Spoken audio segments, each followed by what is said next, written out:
하나님은 왜 아버지이신가? 아버지라 칭함을 받는 것은 씨가 있어 자손을 만들었기 때문입니다.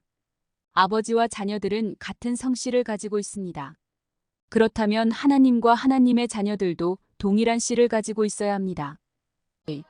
하나님은 아버지이시고 우리는 그의 자녀들입니다.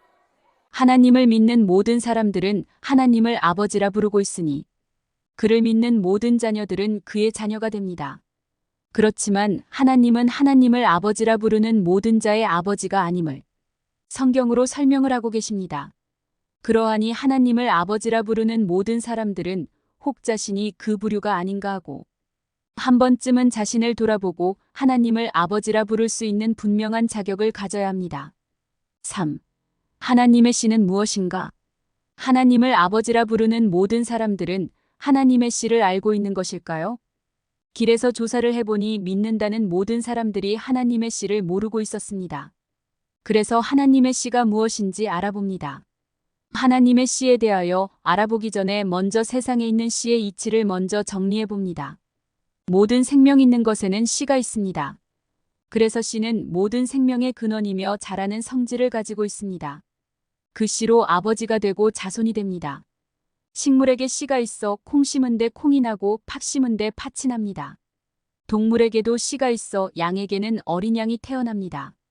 사람에게도 씨가 있어 김씨가 장가를 가면 김씨 가진 자녀를 낳습니다. 모든 것은 심은 대로 나며 그것이 진리입니다. 이와 같이 하나님에게도 씨가 있어야 아버지가 되시고 자녀를 만들 수 있으십니다. 그래서 하나님은 그 씨를 우리에게 알려주시고 씨를 받아 씨가 몸속에 들어있는 참 자녀 되기를 바라십니다. 씨가 몸속에 없다면 입으로만 하나님을 아버지라 부르는 겨와 같은 거짓말하는 거짓 자녀가 되는 것입니다. 하나님의 씨는 하나님의 말씀 곧 성경 한 권이 하나님의 씨입니다. 4. 하나님의 씨는 겨자씨보다 작은 영적인 것이다. 식물의 씨는 식물이고 동물의 씨는 동물이며 사람의 씨는 사람입니다. 하나님은 영이시니 이와 같이 하나님의 씨는 영적인 것입니다. 그래서 겨자씨보다 작은 것입니다. 하나님께서는 이 영적인 씨인 말씀을 사람들에게 심어 자녀를 만드시려고 이 땅에 말씀을 보내셨습니다. 그 말씀은 보이지도 않고 잡히지도 않는 것이기에 선지자들에게 글로 쓰게 하시어 글씨 형태로 보내신 것입니다. 그래서 성경 속에는 하나님의 씨들로 가득 채워져 있습니다. 이 씨를 흙으로 만든 사람들의 생각과 마음밭에 심어 자녀 되게 하십니다. 그래서 성경 한 권이 우리의 속에 들어있어야 하나님을 아버지라 부를 수 있는 분명한 자격을 가진 알곡 자녀가 되는 것입니다. 5. 쭉정이와 가라지.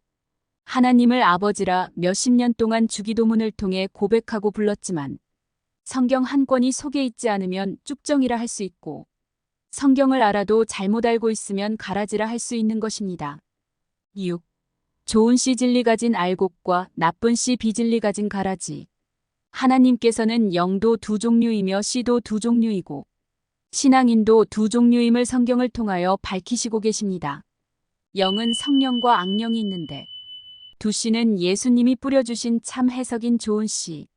성경의 참 뜻을 오해하며 알지 못하여 거짓 뜻을 전하는 사단 마귀의 씨가라지가 있습니다. 따라서 어떤 씨를 받았느냐에 따라 마지막 추수 때에 두 종류의 신앙인들로 갈라지게 됩니다.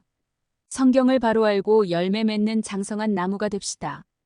오늘도 사랑 가득한 하루 되세요.